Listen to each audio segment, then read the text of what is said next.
Sidang perdana pembunuhan berencana terhadap Nofriansyah Yosua Huta Barat alias Brigadir J dengan terdakwa Irjen Verdi Sambo digelar di Pengadilan Negeri PN, Jakarta Selatan pada Senin, tanggal 17 Oktober tahun 2022.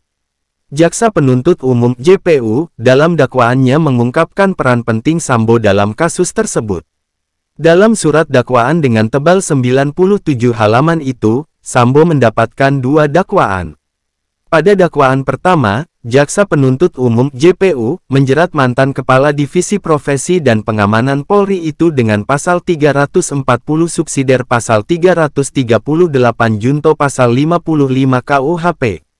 Dalam dakwaan ini Sambo dituding terlibat dalam pembunuhan berencana Brigadir J. Pada dakwaan kedua, Sambo dijerat soal menghalang-halangi penegakan hukum atau obstruction of justice dengan menghilangkan alat bukti rekaman CCTV di lokasi pembunuhan Brigadir J.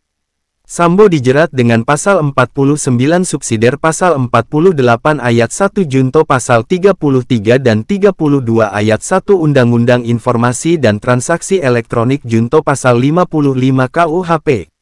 Jaksa juga menggunakan pasal 223 subsidiar pasal 221 ayat 1 junto pasal 55 KUHP. Berikut poin-poin dakwaan yang memuat kronologi kejadian kasus itu. 1. Verdi Sambo merencanakan pembunuhan Brigadir J di rumah Saguling. Jaksa dalam dakwaannya menyebut bahwa perencanaan pembunuhan Yosua dilakukan di rumah Saguling. 2. Sambo telah menyiapkan skenario palsu kematian Yosua. Jaksa juga mendakwa Sambo telah membicarakan soal skenario palsu yang dia persiapkan agar Richard terlepas dari jerat hukum.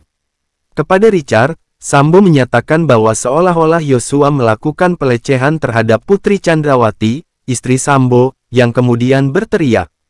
Richard yang merespon teriakan putri itu dengan turun ke lantai bawah langsung ditembak oleh Yosua. Menurut skenario palsu Sambo itu, Richard dan Yosua terlibat aksi tembak-menembak. Sambo juga disebut telah menyiapkan alasan kepindahan mereka dari rumah Saguling ke rumah dinasnya di Komplek Polri Duren 3, Jakarta Selatan. Kepada Richard dan Putri, Sambo meminta agar mereka menyatakan akan melakukan isolasi mandiri. Jika ada orang yang bertanya, dijawab dengan alasan akan melakukan isolasi mandiri, kata Sambo dalam dakwaan itu. 3. Sambo memastikan Yosua tidak memegang senjata. Jaksa dalam dakwaannya juga menyatakan bahwa Verdi Sambo telah memastikan Yosua tidak bersenjata. Hal itu dilakukan Sambo dengan menanyakan keberadaan pistol HS dan senjata laras panjang milik Yosua. Richard menyatakan pistol Yosua berada di dalam mobil Lexus LM yang digunakan Putri dari Magelang ke Jakarta sementara senjata laras panjang telah disimpan di lemari senjata di kamar Sambo. Sambo pun meminta Richard untuk mengambil senjata itu dan menyerahkan kepadanya. Pistol tersebut belakangan disebut jaksa digunakan Sambo untuk melancarkan skenario palsu tembak-menembak antara Yosua dengan Richard. Setelah mengeksekusi Yosua, Sambo yang menggunakan sarung tangan hitam melepaskan tembakan ke arah dinding rumah dinasnya dengan menggunakan pistol Yosua. 4. Eksekusi Yosua, Richard menembak 3-4 kali, Sambo 1 kali. Eksekusi terhadap Yosua terjadi setelah Sambo memberikan perintah kepada Baradae. 5. Verdi Sambo menyebarkan virus palsu. Setelah melakukan eksekusi kepada Yosua, Sambo disebut menghubungi 2 bawahannya, Kepala Biro Paminal Polri Brigjen Hendra Kurniawan dan Kepala Biro Provos Polri Brigjen Beni Ali. Sambo juga menghubungi Kanit 1 Subdit 3 di Tipidum Bareskrim Polri AKBP Ari Cahya Nugraha. Kepada ketiga orang itu, Sambo menceritakan skenario palsu yang telah disiapkan sebelumnya. Untuk lebih cerita itu, Sambo juga memerintahkan Putri Chandrawati untuk melaporkan kasus-kasus yang dilakukan Yosua ke Polres Jakarta Selatan setelah pembunuhan Yosua terjadi. 6. Sambo memberikan uang dan iPhone 13 Pro Max ke para anak buahnya. Jaksa menyatakan bahwa Sambo juga berupaya menutupi jejak pembunuhan Brigadir J itu dengan mengganti seluruh telepon seluler anak buahnya. Dia memanggil Ricky, Richard dan Kuat Maruf di rumah Saguling pada tanggal 10 Juli tahun 2022. Dalam pertemuan itu, Sambo mengganti telepon seluler mereka dengan iPhone 13 Pro Max. Selain itu, Sambo juga disebut menyerahkan amplop putih berisikan uang dalam pecahan dolar kepada ketiganya dengan besaran masing-masing. Ricky dan Kuat mendapat sekitar 500 juta rupiah sementara Richard 1 miliar rupiah. Akan tetapi, menurut jaksa, amplop itu diambil kembali oleh Sambo dan dia berjanji akan menyerahkannya pada Agustus tahun 2022 jika kondisi telah aman. 7. Ferdi Sambo memerintahkan penghilangan rekaman CCTV. Jaksa juga mendakwa Ferdi Sambo memerintahkan Brigjen Hendra Kurniawan untuk menghilangkan rekaman CCTV di sekitar rumah dinasnya.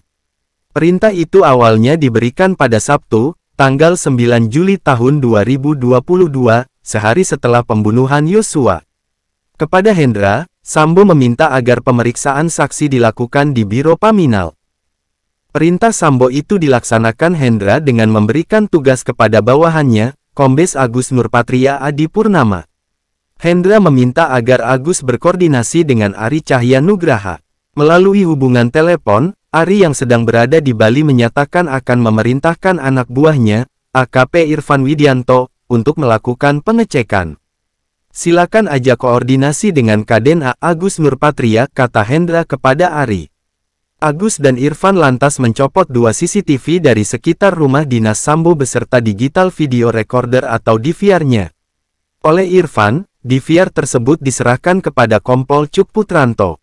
Oleh Cuk, CCTV tersebut sempat diserahkan kepada penyidik Polres Jakarta Selatan. Jaksa menyatakan bahwa Sambo memerintahkan Cuk mengambil kembali CCTV itu pada tanggal 11 Juli tahun 2022. Cuk lantas melihat rekaman CCTV itu bersama dengan Kompol Baikuni Wibowo, AKBP Arif Rahman Arifin dan AKBP Ridwan Reki Nelson Soplanit pada Rabu, tanggal 13 Juli tahun 2022. Mereka melihat rekaman itu di rumah dinas Ridwan yang bersebelahan dengan rumah dinas Sambo. Arif dan Cuk pun mengaku kaget melihat rekaman CCTV itu karena tak sesuai dengan penjelasan Sambo. Apalagi cerita Sambo itu telah dirilis ke media oleh Kepala Biro Penerangan Masyarakat Polri, Brigjen Ahmad Ramadan dan Kapolres Jakarta Selatan Kombes Budi Herdi Susianto. Rekaman CCTV itu memperlihatkan rekaman Brigadir Yosua masih hidup antara pukul 17.07 pukul 17.17 waktu Indonesia Barat, setelah Sambo hadir di lokasi kejadian. Padahal, dalam keterangan Sambo, dia tiba di sana setelah Yosua tewas. Mereka lihat ternyata benar bahwa Nofriansyah Yosua Huta Barat sedang memakai baju putih dan berjalan dari pintu depan rumah menuju pintu samping melalui taman rumah dinas Ferdi Sambo, kata jaksa. Pada hari yang sama, Arif bersama Brigjen Hendra Kurniawan melaporkan hasil pengamatan atas rekaman CCTV tersebut kepada Sambo. Arif menjelaskan adanya ketidaksesuaian antara rekaman dengan cerita yang disampaikan. Ferdi Sambo berupaya untuk menyanggah keterangan Arif itu dengan menyatakan bahwa keterangannya keliru. Dia kemudian menegaskan bahwa ceritanya yang benar dengan mengatakan, "Masa kamu tidak percaya sama saya?" Sambo lantas menanyakan siapa saja yang telah melihat rekaman itu. Arif pun menyebutkan 3 nama rekannya yang ikut melihat rekaman tersebut. Setelah itu, Sambo meminta agar Arif menghapus rekaman tersebut dengan mengatakan, "Kamu musnahkan dan hapus semuanya." Sambo juga memerintahkan kepada Hendra untuk memastikan penghapusan rekaman itu. Arif lantas memerintahkan kepada Baikuni untuk menghapus semua file rekaman di laptop dan flash disk. Untuk memastikan jejak tersebut hilang, Arif bahkan mematahkan laptop itu menjadi beberapa bagian. Penghilangan barang bukti berupa rekaman CCTV tersebut dianggap menghalang-halangi penegakan hukum atau obstruction of justice. Selain Ferdi Sambo, 6 orang polisi lainnya juga menjadi terdakwa. Mereka adalah Brigjen Hendra Kurniawan, Kombes Agus Nurpatria, AKBP Arif Rahman Arifin, Kompol Cuk Putranto, Kompol Baikuni Wibowo dan AKP Irfan Widianto. Keenamnya baru akan menjalani sidang dakwaan pada Rabu, tanggal 19 Oktober tahun 2022.